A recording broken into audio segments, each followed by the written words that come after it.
নিখিল ভাৰত কংগ্ৰেছ কমিটিৰ প্ৰাক্তন সভাপতি তথা সন্মানীয় সাংসদ ৰাহুল গান্ধী ডাঙৰীয়াই 2024 বৰ্ষৰ 14 জানুৱাৰীত মণিপুৰৰ ইম্ফলৰ পৰা আৰম্ভ কৰা ঐতিহাসিক ভাৰত জোড়ো ন্যায় যাত্ৰা নাগালেণ্ডৰ সীমান্তৱৰ্তী হালুৱাটিঙত পদাৰ্পণ কৰে। হালুৱাটিঙৰ এখন বিশাল ৰাজহুৱা সভাত অংশগ্ৰহণ কৰি ৰাহুল গান্ধী আমগুৰি হৈ মৰিয়নিলৈ ৰাওনা হয়।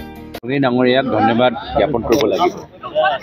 যেতিয়া তেওঁ মূল যাত্ৰা আজিৰ পৰা 1.5 বছৰ আগত কন্যাকুমাৰীৰ পৰা আৰম্ভ কৰিছিল, অসমৰ মানুহৰ এটা হেঁপাহ আছিল যে তেওঁ এদিনৰ কাৰণে অসমলৈ আহক।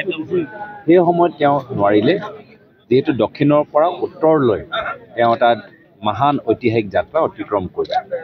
আজি তেওঁ মাত্ৰ এদিনৰ কাৰণে নহয়, প্ৰায় 7-8 দিনৰ কাৰণে আজি অসমলৈ আহিছে।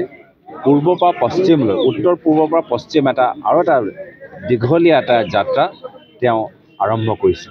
মই ভাবিছোঁ এই যাত্ৰাৰ যোগেদি তেওঁলোকে যথেষ্ট সাধাৰণ মানুহক ওচৰৰ পৰা লগ পাইছে আৰু বহুত মানুহৰ আৱেগ আজি তেওঁ বুজি পাইছে।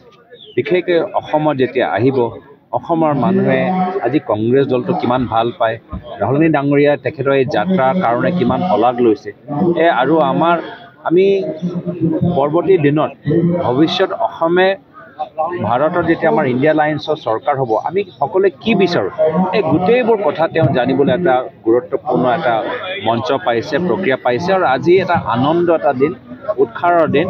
আজি তেখেতৰ লগত যথেষ্ট ৰাজ্যিক আৰু আন্তঃৰাজ্যিক আৰু ৰাষ্ট্ৰীয় মিডিয়া মানুহবোৰ আহিছে। আমি নিজৰ উজনি অসমৰ আমাৰ ইয়াত যে আমি সকলোৱে এটা মিনি ভাৰত হিচাপে ইয়াত বাগান, হিন্দী স্পিকিং, অসমীয়া, বঙালী, ভাষা সংখ্যালঘু আমি যে সকলোৱে একগোট হৈ আছোঁ, শান্তিত আছোঁ, এই কথাবোৰ আমি দেখাবলৈ আজিৰ এই যাত্ৰাৰ যোগেদি আমি পাৰিম।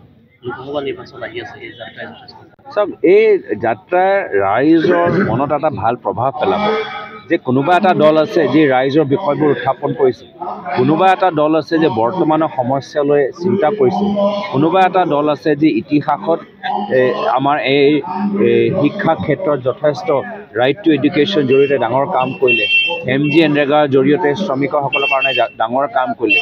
তো নিশ্চয় ৰাইজৰ মনৰ ওপৰত এটা ভাল প্ৰভাৱ পেলাব। তথাপিও এই যাত্ৰা আপোনালোকে দেখা পাইছে, এই যাত্ৰা মানুহৰ মাজত এটা নতুন শক্তি সৃষ্টি কৰিছে। যিহেতু বৰ্তমানৰ পৰিৱেশত বিজেপিয়ে ভয়, ভাবুকি, দমন, অত্যাচাৰ, পুলিচ, ED, ইনকাম টেক্স এইবোৰ চব কৰি মিডিয়াসকলক, যুৱকসকলক, শিক্ষকসকলক, সামাজিক সংগঠনসকলক একদম কব্জা কৰি ৰাখিবলৈ বিচাৰিছে। কিন্তু আজি তেওঁলোকে এই যাত্ৰাৰ যোগেদি বিভিন্ন এই সমাজৰ অংগবোৰ শক্তি পাব আৰু নিজৰ মুখখনটো মুকলি তেওঁলোকৰ কথাবোৰ ক'বলৈ এটা শক্তি পাব। এই শক্তি যে আমি দিছোঁ ৰাইজক, এই প্ৰভাৱটো নিশ্চয় অনাগত লোকসভা নিৰ্বাচনত দেখা পাব।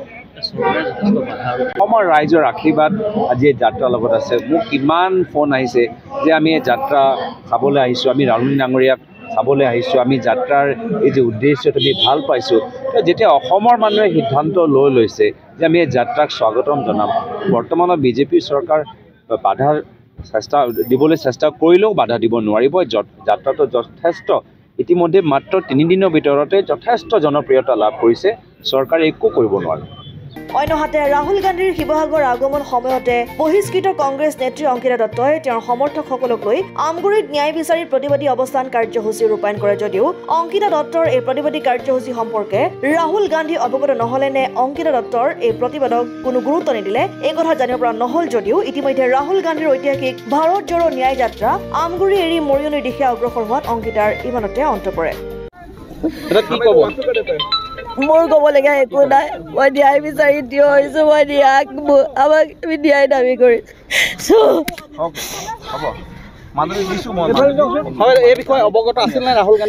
আমি ৰাতি পুৱাৰ পৰা টুইট কৰি আছো। ভূপেন বৰা ডাঙৰীয়াই নাজানে নেকি? 1.5 বছৰীয়া ডাঙৰীয়াই নাজানে নেকি?